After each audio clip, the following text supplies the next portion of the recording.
My name is Christopher Jacob and I am the Chairman for Te Rere Atukahi Marae and the Manager for Te Rūnanga Ngaitama Whāriwa, and I've jumped on board this group to support from my marae perspective. Well, what I found from the research group is it wasn't what I thought it was going to be, which was actually a really good thing.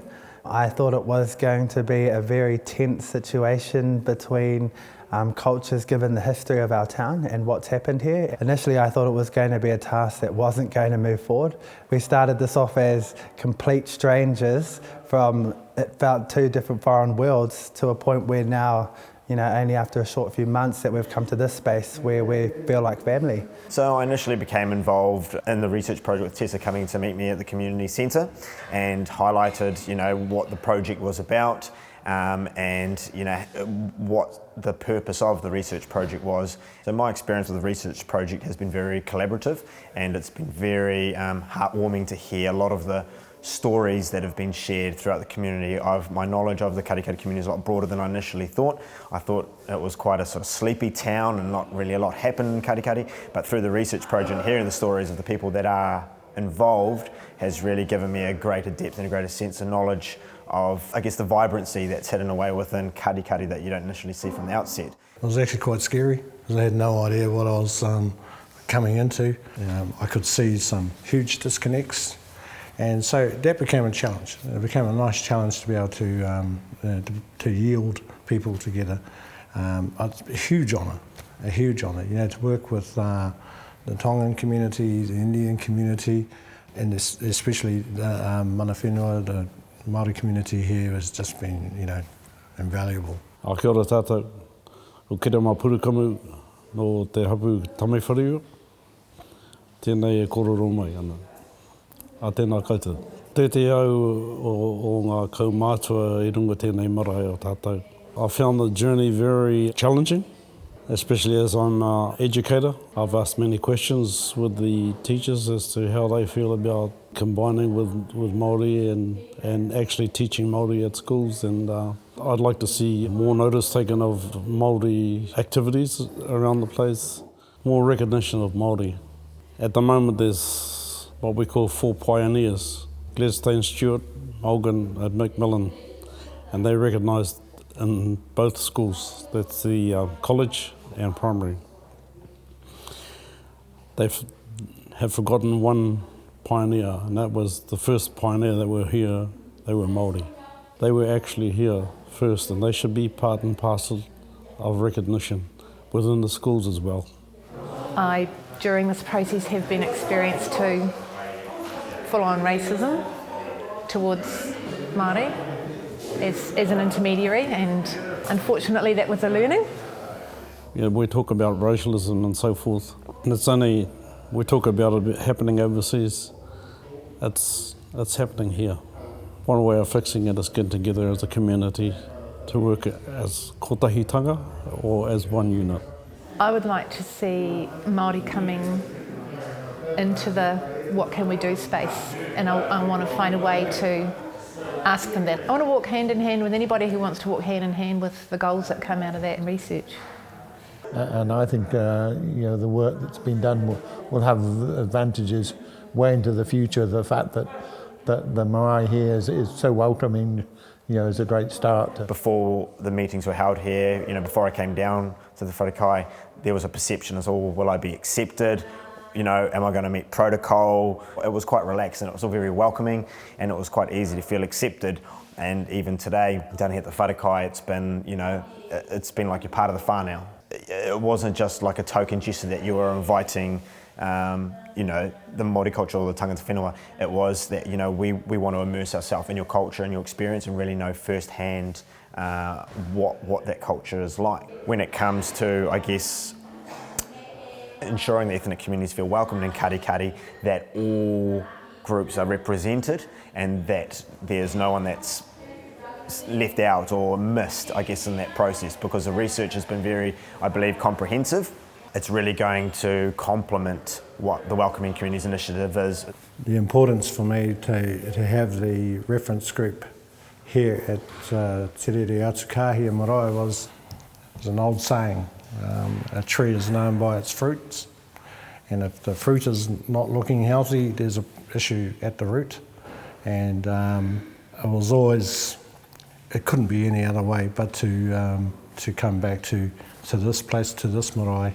Although this is a marae, it's never been foreign of Pākehā. I mean, we've got some Pākehā people from in the community that helped to build our whare nui, and his picture sits inside our whare.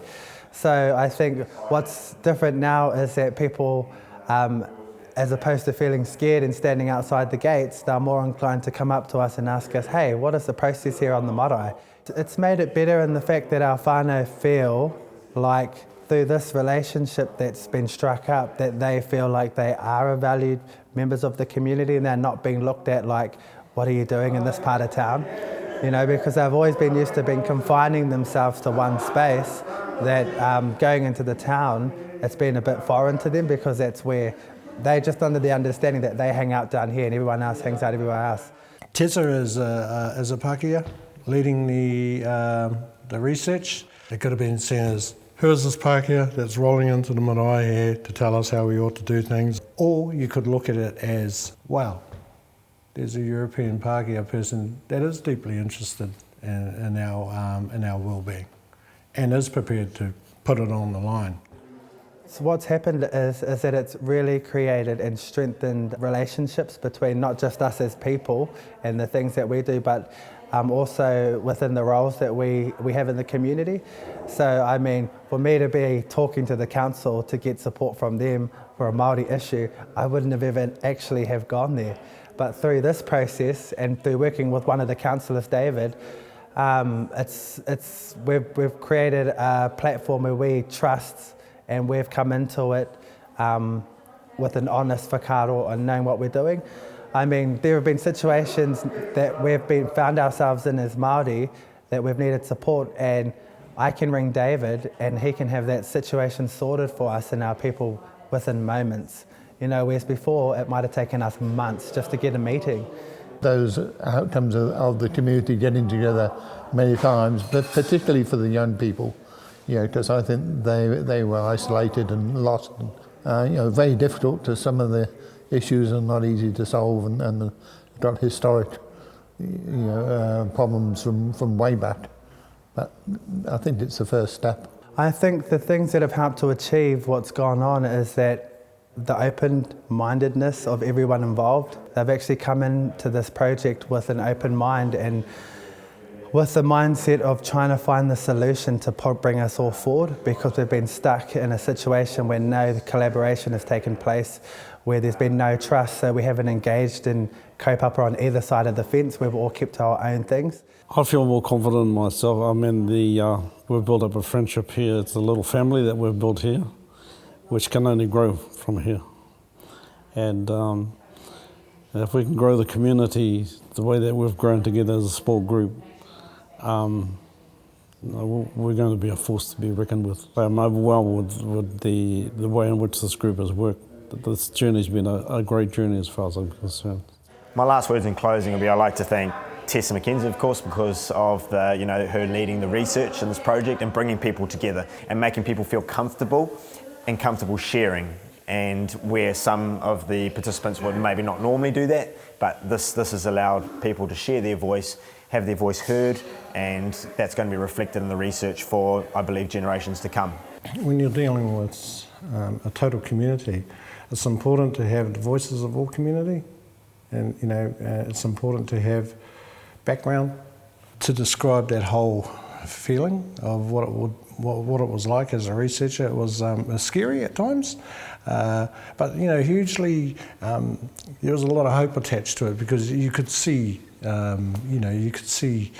how we could work together way better. Because I think as Māori we've always been engaged in kaupapa that have never gone anywhere. You have to take risks, and we're never going to get anywhere if we always say no and confine ourselves to what's going on down here.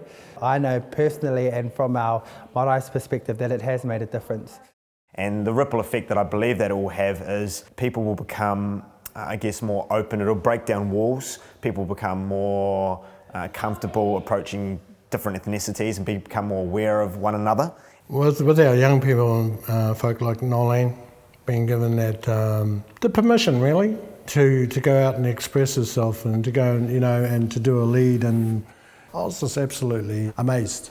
And I was blown away by her, just her vision, as well as people like Lucy as well doing the suicide. And just seeing her unpack, the truths for them as young people. Our young people have so much gifts and so much things to say if they're given the room.